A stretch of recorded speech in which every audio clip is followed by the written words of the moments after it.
Next on Community Conversations, Jennifer Harris sits down with Plymouth Poet Laureate Miriam O'Neal. Welcome. My name is Jennifer Harris, and I am the president of America's Hometown Laureates, Inc., a nonprofit entity that promotes the cultural arts within the Plymouth local economy, as well as supports the Plymouth Poet Laureate program established in 2020. I would like to introduce Miriam O'Neal, the Plymouth Poet Laureate. We will be exploring who Miriam is during our interview. So Miriam, tell me, when did you know that you were going to be a poet? I was a very little girl, and I found poetry in elementary school. I read poetry, and then I started writing poetry. And the first poem I ever wrote was about the beach where I lived in Manomet. And I loved the music, I loved the process, and that's my history. Okay. Would you share with us your story about growing up in Manomet? Sure. I grew up in Manomet when there was nobody there, relatively speaking. In the 50s and early 60s, Manomet was so small, the population was so small, that in the wintertime, there were only 2,000 people between the Plymouth Country Club and the Sagamore Bridge. And 15 of them lived in my house.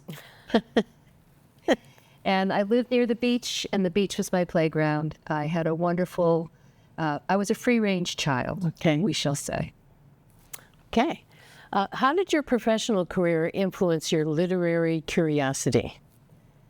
Well, it's an interesting question because I've had two different careers. My first career was in high tech. I was a systems and software designer for 17 years. And my literary curiosity was not exactly fostered in that environment. However, I did learn some things about process, about systems, about sequencing that have flowed into my writing life. My second career was as a lecturer at University of Massachusetts at Dartmouth, teaching writing and poetry, intro to poetry. And there, I would say that the reverse happened. My literary curiosity brought something to my students that they might not otherwise have encountered. And most of it was because being a free-range child, being a free-range poet, I invited them to enter poetry from their own place, rather than in a systematic academic way. Okay. I have known you many years, and so it's always interesting to hear your perspective. I didn't realize that. Thank you. Would you tell me about your experience in being published? Sure. The first poem I ever published, I was actually paid for, and it went to a sporting journal of all things, and it was a poem about fly fishing. And it was so successful to my husband in the fact that I actually got paid for it, which is unusual in poetry, that he asked me if I could write one every week. But the next week the journal didn't take it, and the next week they didn't take it. However, I have published in over 30 different literary journals in my career so far, and I have 3 books of poetry out. Congratulations. Thank you. It's wonderful. I'm sure I own them all with signatures. So I'm sure many poets ask you for advice on how to get published. Can you give us some pointers? Well, the interesting thing is that almost nobody ever asks me how to get published.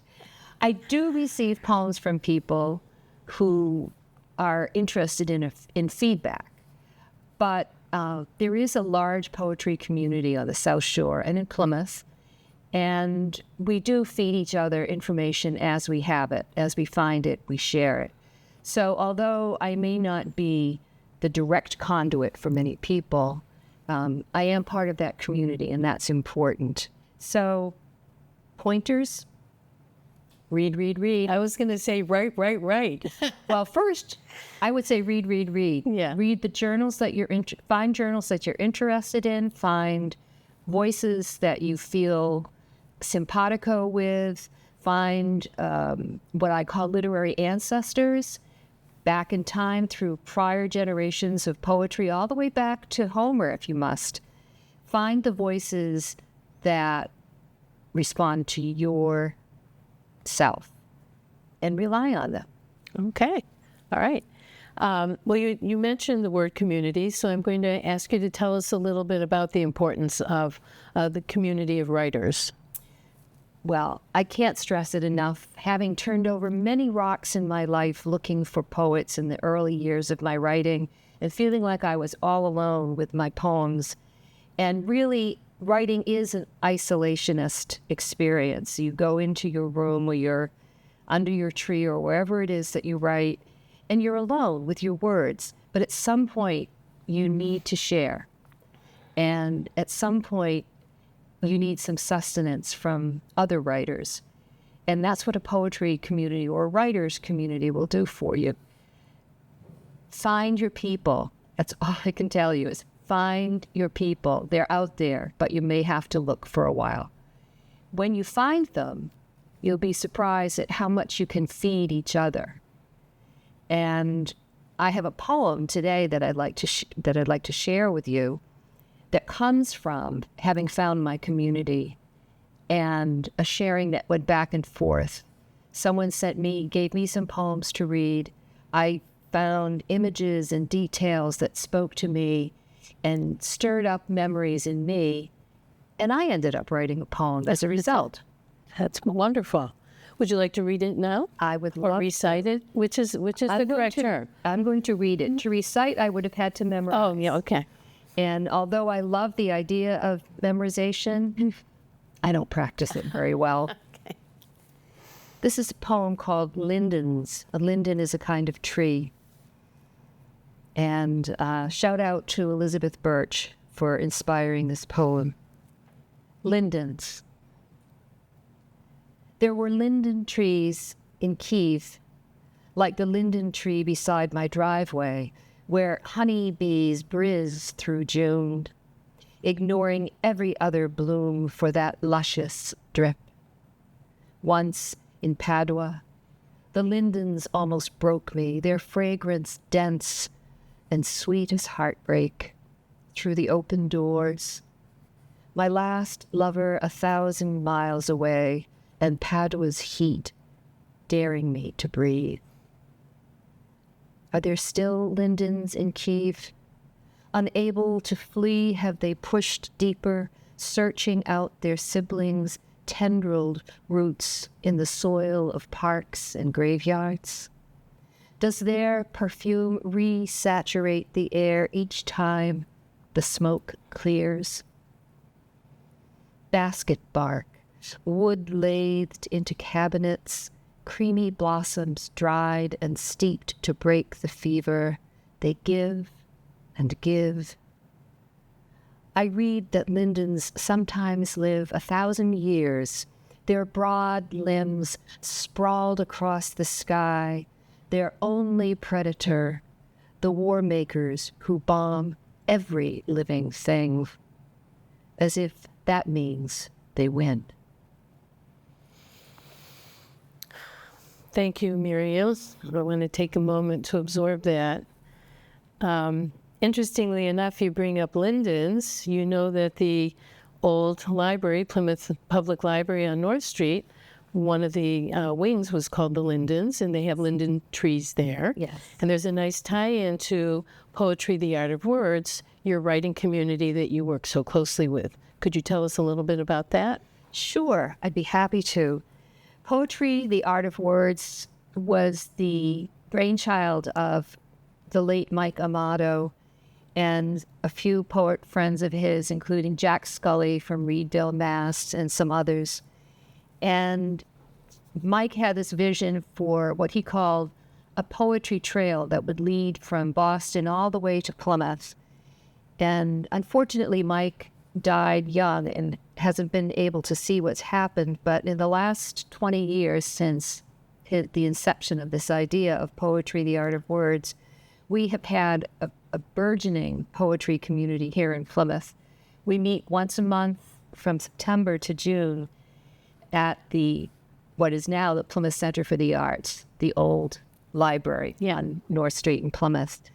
And we have a wonderful community in Plymouth that has developed over the years.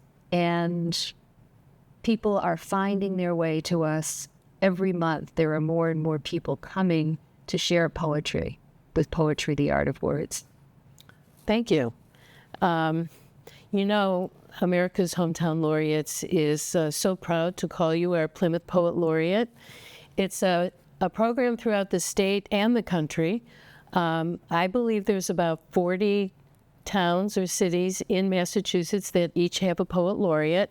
So we're always getting new ideas from other towns, and we want to be leading on the South Shore, obviously. So I know it's early days in your term. You were just crowned recently with laurels. So could you tell us what this title means to you? Sure. It means so much to me, having had poetry be such a big part of my life since I was a little child at the beach in Manomet.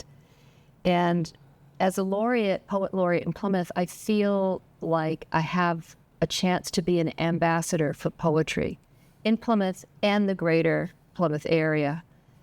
And that means that I want to bring poetry to where people are rather than always insisting that people come to us. So to do that, I have a couple of ideas, projects in mind that might bring people in. One of them is a program that I participated in Falmouth last year. It's called Postcard Poetry.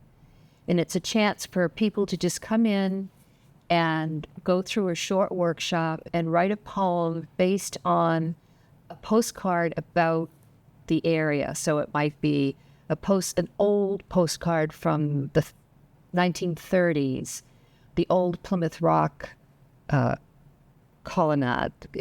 Colonnade. Well, I'm from Cleveland, so I'm going to say it differently. The old Plymouth Rock monument.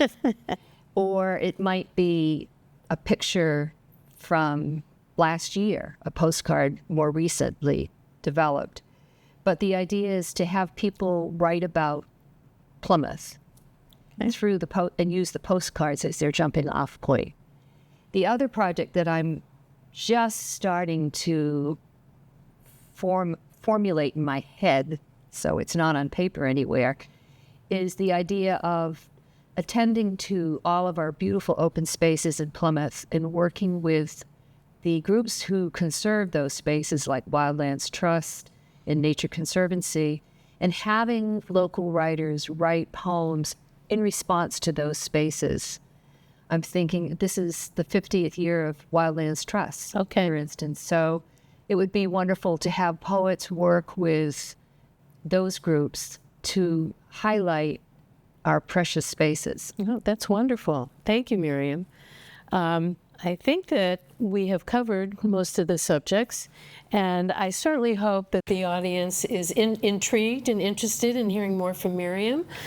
If you want to find out what's going on America's Hometown Laureates, we have a website, hometownlaureates.com. We are posting on Facebook. We're posting on Instagram. There's, is it Plymouth Poetry Forum? Is that another place that people can look for more activities going on with poetry in the town of Plymouth? So thank you all. Thank you.